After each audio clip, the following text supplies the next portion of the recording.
I think I have a wheel problem. Everything that I really like has wheels on it, whether it's bikes or e-bikes or crawlers or vehicles, normal vehicles, trucks, cars, everything. I love things that roll. And let's talk about the new bike that I got, the Specialized P3.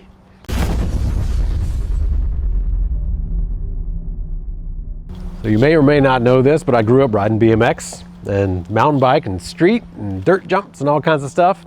I was never really good at it, but still had a lot of fun. It kept me out of trouble for the most part growing up. And I really wanted to get back into things. I wanted to learn how to wheelie again, do manuals in particular. And with modern bikes, they're all so big that the best option, in my opinion, was to get a dirt jump bike.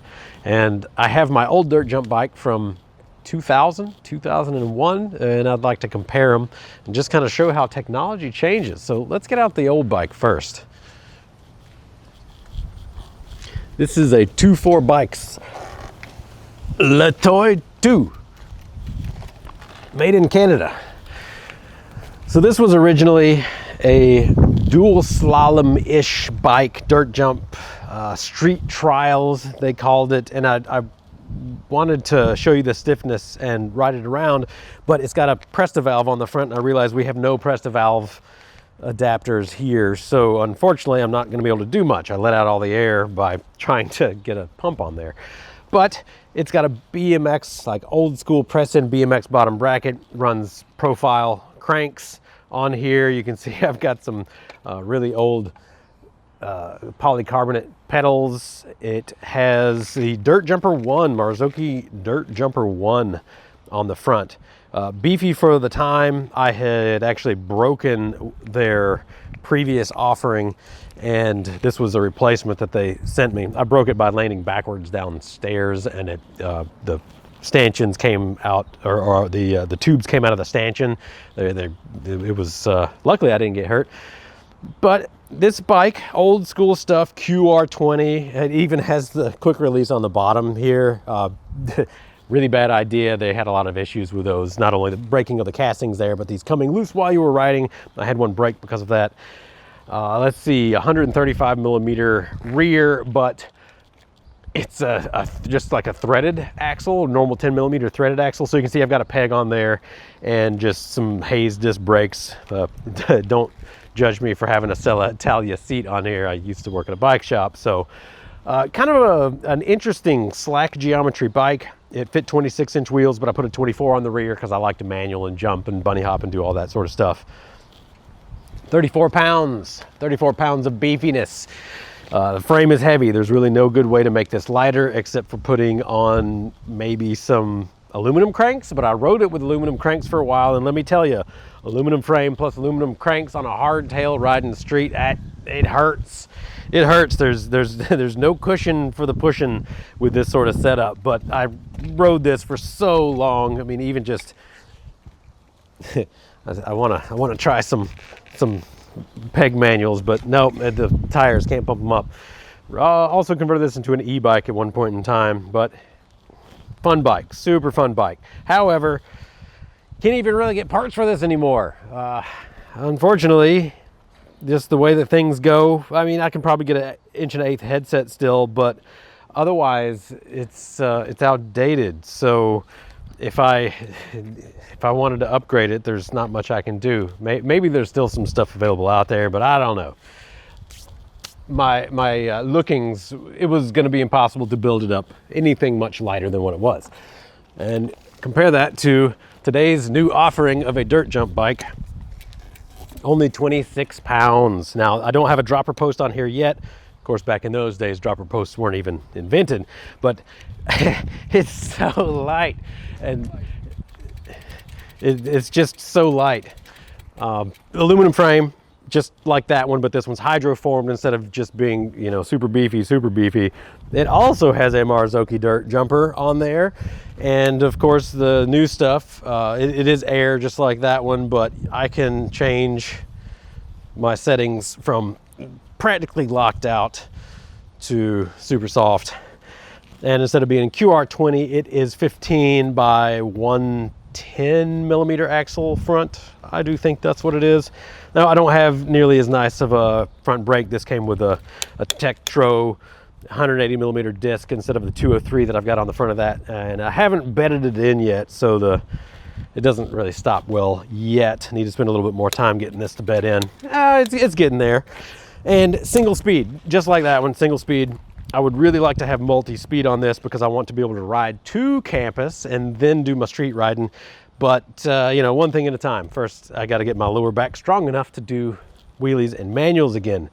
But with all the changes over the years, not only is this guy 8 pounds lighter, but it's so much stiffer. And need to bed in these wheels still. They're creaking and they're going to go out of true here soon. But the geometry, it's close. I mean, this is going to be as close as we can get with a modern bike as to what that is.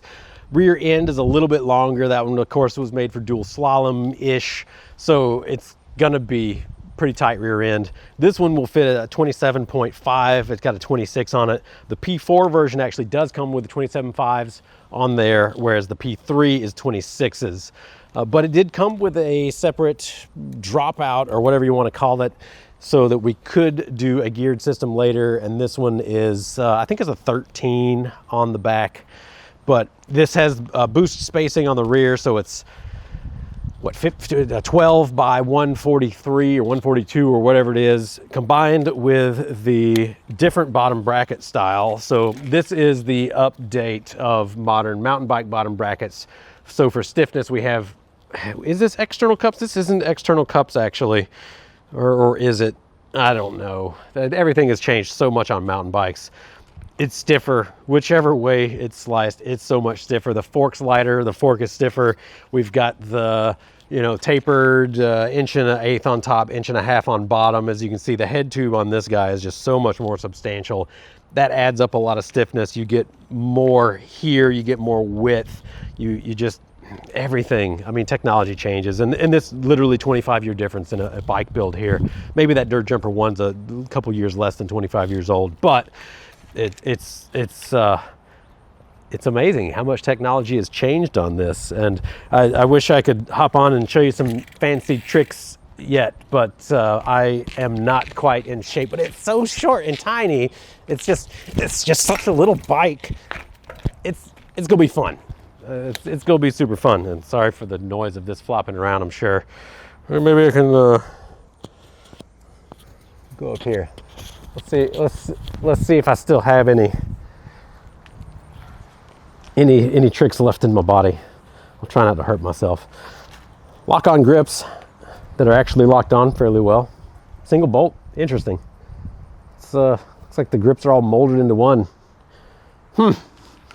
I say. Brakes any good? Have they? Oh, they lock up. They lock up a little bit.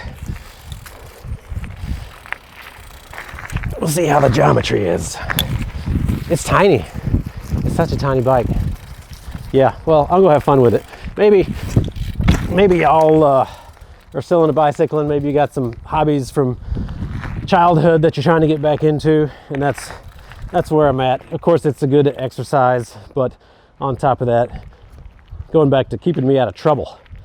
And that's what I need these days in my life, is staying out of trouble. Oh, maybe you got one of these. Maybe you can give me some input on it. Maybe you can give me some input on upgrades. Well, there's not much to upgrade other than the front brake. Maybe getting a dropper and maybe some multi-speed, which is going to add some weight, but I'm not actually looking to go big or be rad. I just need some exercise these days. Maybe cut down these bars to match the width of those bars, because that's perfect over here, but these are all, you know, it's all the new stuff is just bigger in all directions. So yeah, there we go. Specialized P3, new toy in my life that I'm looking forward to getting used to, but even so far, I'm liking it. Just need to do a couple of drills for, you know, not hurting myself in a manual. Need to learn how to jump off the back end again, feel where that balance point is. I don't know about the color though. What do you think? It's interesting, I guess. Maybe not my style, but they only had one color, so it is what it is. I guess I could put a wrap on it or something. Is that a thing on bikes these days? I'll just hit it with some rattle cans and make it lose all of its value. So there we go. Specialized P3. Oh my God, it's so light. I'm not used to it. Ooh, ooh, I do want to see geometry. I'm gonna back them up to each other. Oh, this one is definitely heavier. See how our wheelbase lines up. All right, so our wheelbase, a little shorter. Oh, it's close. I mean, even for having the bigger wheels and being able to fit 27.5s, that's practically right there. It does look like our rear end is going to be shorter on the LeToy. Of course, like I said, dual slalom bike. It was made for a really short rear end, but I mean, geez, I mean, that's right there. Real technical measurement. Ah, shoot. The rear end may actually be a touch shorter on this. And I've got some room to move it forward just a little bit too. Wow, cool. Well, there you have it. March of time, the march of better components, I suppose. Well, I'll keep you all updated on this. We'll see how it goes. But in the meantime, thanks for tuning in. Rock on.